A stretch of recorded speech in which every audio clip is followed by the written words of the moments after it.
You're entering VTV's Chamber Zone. Your business community at work. Representing the Vernal area and Duchesne County Chambers of Commerce, here's Adam Massey and Irene Hansen. Hello, I'm Irene Hansen with the Duchesne County Chamber of Commerce. With me today is Adam Massey of the Vernal Area Chamber of Commerce, and you're watching Chamber Zone, your business community at work. Adam, here we are again. This is the reason I love this show is getting time to visit with you. And as always, we could fill up a dozen segments because with the Chambers of Commerce, they are busy. It's very exciting, the things that happen every day. We just got through visiting a little bit about for every opportunity that we do pursue, every project we're working on, there's one or two that just slipped through the cracks. Yes. But today, I'll tell you, there's a couple that didn't. Yeah. And the first one we wanted to visit with was the Uinta Basin Water Conference. Took place on February 19th in Roosevelt this year. 2015, it'll be back in Vernal. But Adam, why do you think that water conference is just, it just gains steam, it gains excitement, it never gets old. People, it's one of the few conferences that I go to that people come early and stay late. Why do you think it's so successful? You know, and that's absolutely true. And you know, whether it's been in Roosevelt or Vernal, I think you guys have done a super job over there, and it's a huge importance. People understand how important water is. It really is the center of everything we do. It is. And you know, just this year it's heightened because I think everybody's concerned. You know, as we take this show, it's mid-February and it feels like April, which I mean we all enjoy, but we're always worried about that water pack. And you know, and you look at the Lieutenant Governor comes out to speak. Yes. They understand, the state understands the importance, we understand the importance. You always have terrific speakers that give great information. And as you said, it's one of those events that continues to grow. As we have new development in both of our areas, water is a huge concern. You know, obviously when you're just trying to take care of the communities you have, but when you're adding to those communities, you have new people moving in, you have new developments, water is only going to continue to be that big of an issue. And one thing that we absolutely have to fight for is we got everybody around us in other places wants our water. And you know, we're having a hard time just keeping what we've got, let alone having other people want it too. So I know our legislators, everybody that represents our different counties, it's a continual fight, just like everything we do out here. But it's a huge concern and of great importance to our area. And as that continues to grow, it's great because we just get new people all the time. And like you said, people come early, they stay late, and there's so much valuable information there that's passed out. You know, I'll tell you, the other great thing is they feed you well. Yeah, exactly. Yeah, that's the best part. You know, the water conference is notorious for having great foods, a great continental breakfast, 2 breaks, a great lunch. But you know what I noticed, and it really absolutely does my heart good. You know, we have the pleasure of working with such diverse people. Absolutely. But you know, we end up with quite a bit of ag people there. And you know, as I look out on that crowd and I'm looking at canal companies, I'm looking at agriculture people, I'm looking at executives, I'm looking at water district people, but you know, it's so nice to see that segment coming together for that kind of a meeting of the minds. You know, I looked at that crowd last month when we had that, and it was like, you know, these are the salt of the earth. These people are the salt of the earth. They are the backbone of our economies. They have done everything. You know, they give awards, and I don't have the names at my fingertips, but I'll tell you what, when you hear the stories of the people that win those Golden Shovel Awards, they're people that have been promoting water conservation, water usage, efficiency, technology, making sure that we have good culinary water. Sometimes it's a 50-year legacy. And you know, so again, water is such a critical issue. It brings the basin together every time. And but now, you guys have a conservation committee with the Vernal Chamber. Do you have a water committee? You know, we don't have a water committee. We do other things there, But I know Commissioner McKee in our area is really the one that heads just about everything to do with our water, and I know that's a huge importance, and that's probably something we need to take a look at. And I'll visit with our committee and see, because we came out with, that was one thing we had talked about, is with the water supply dwindling the past few years and going through the, I guess you'd say, the droughts that we have. That was one thing that we wanted to start doing through that committee, was putting things in the paper of just what people can do. It's not necessarily water your lawn every day, just things that when you know better, when you do better. That's and right. And sometimes it's just a matter of educating people. We found that with our No Idle campaign that we had. It's just a matter of educating people, and when they think about it, they're like, yeah, I can do that. It's not a big deal. And I think that same way towards the water. And it's something that obviously all of us are going to have to do, because it's huge importance. As you talked a little bit about Commissioner McKee, he was going to be the backup speaker should the Lieutenant Governor not come. Now, I have to tell you, everybody loves the Lieutenant Governor, but Commissioner McKee is one of the real stalwart supporters and has a great understanding.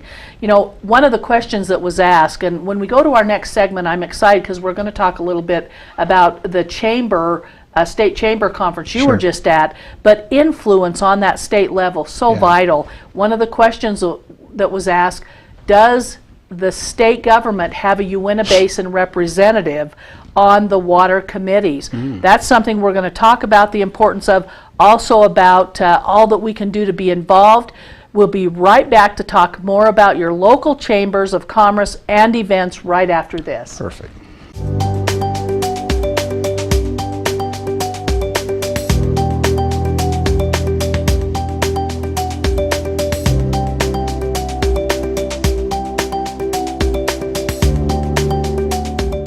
Almost 45% of the oil produced in Utah, 7.8 million barrels, comes from Duchesne County. That oil feeds our state economy, provides job growth, and supports local business. Here in Duchesne County, we're working to make Utah an economic, cultural, and technological leader. Whether you're here for business or pleasure, Duchesne County will welcome you with open arms and invite you to explore all the beauty of the Uinta Mountains. Duchesne County, close enough for business, far enough to get away.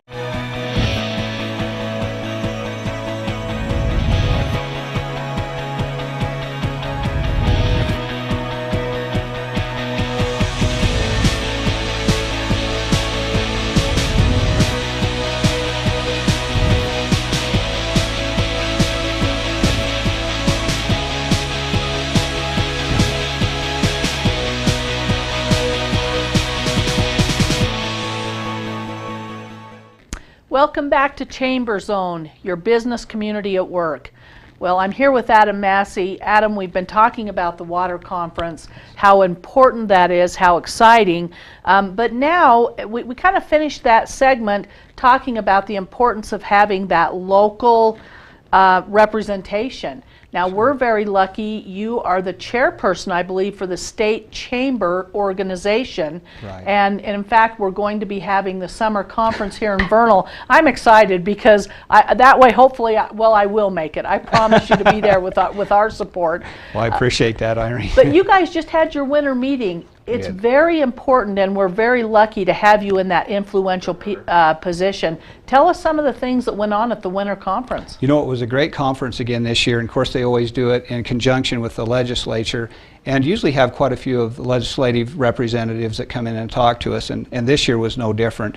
And quite a few, I actually brought my brochure just to highlight a couple of things that we talked about, but one of the most important, I think, is air quality, and it's something that obviously the whole state is concerned about, and it definitely got the legislators' attention with what's been going on the Wasatch Front. Yes. And sometimes when you talk about representation, and we're very fortunate to have Tammy Lucero, who serves on the UCARE board, with former Salt Lake Mayor Ted Wilson, that is the chair there, and myself serving at the state chamber, and all that you do, not only for chamber, but you also serve as economic development, and I know you have other roles that you serve at too. And so everything that we can do to enhance, I think, our area and our position, and make sure that the Wasatch Front kind of understands our needs, because obviously sometimes things that they champion for out there aren't the best for us. That's correct. And what fits them, it's not a one, we're not a one size fits all state. So, you know, when they come and talk about the issues, it allows us to have our input and at least give our view.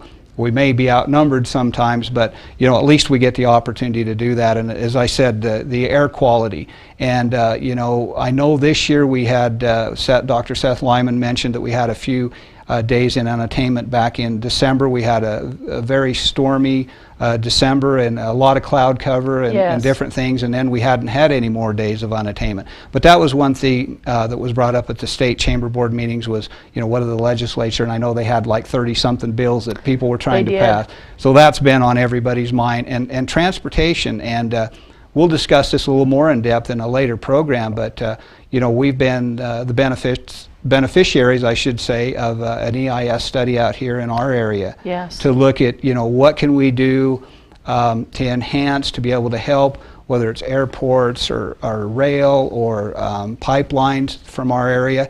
But you know, Senator Van Tassel, the representative from both of us' areas, is co-chair of the Transportation Committee along with Johnny Anderson, and Johnny came and presented and talked about, you know, the EIS that's going on here.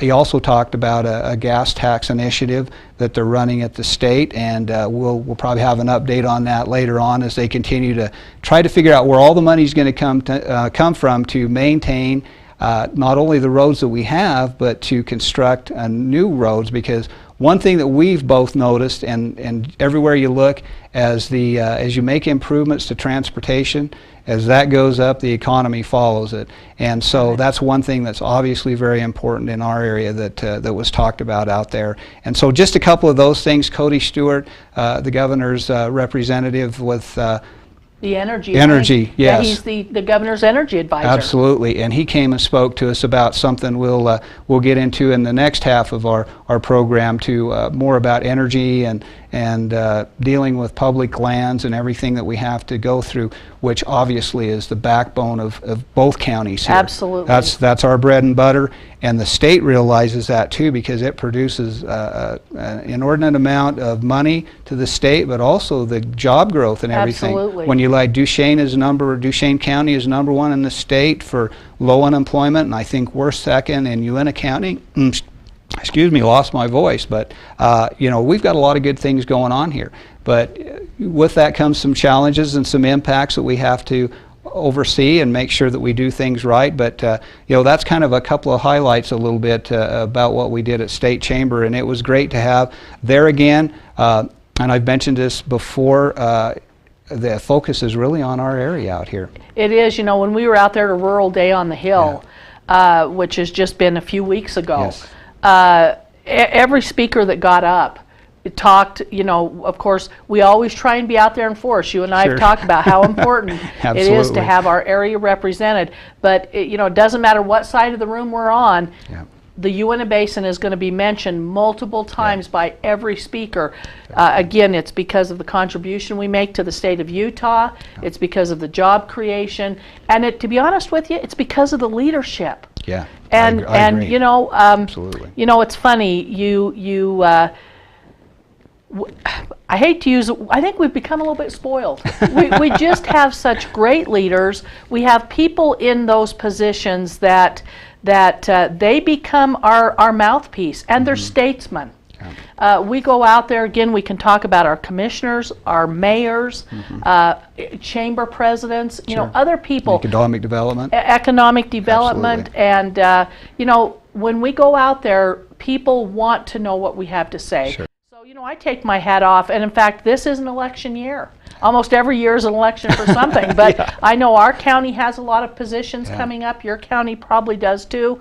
You know, that is an area of public service that I think everybody really should consider. As part of the chamber, you know, we deal with businessmen. They say if you run for election and own a business in your lifetime, you'll be a well-rounded individual. Yes, very true. But Adam, thank you for coming today. And that's it today for Chamber Zone, but join us next time right here on VTV Channel 6.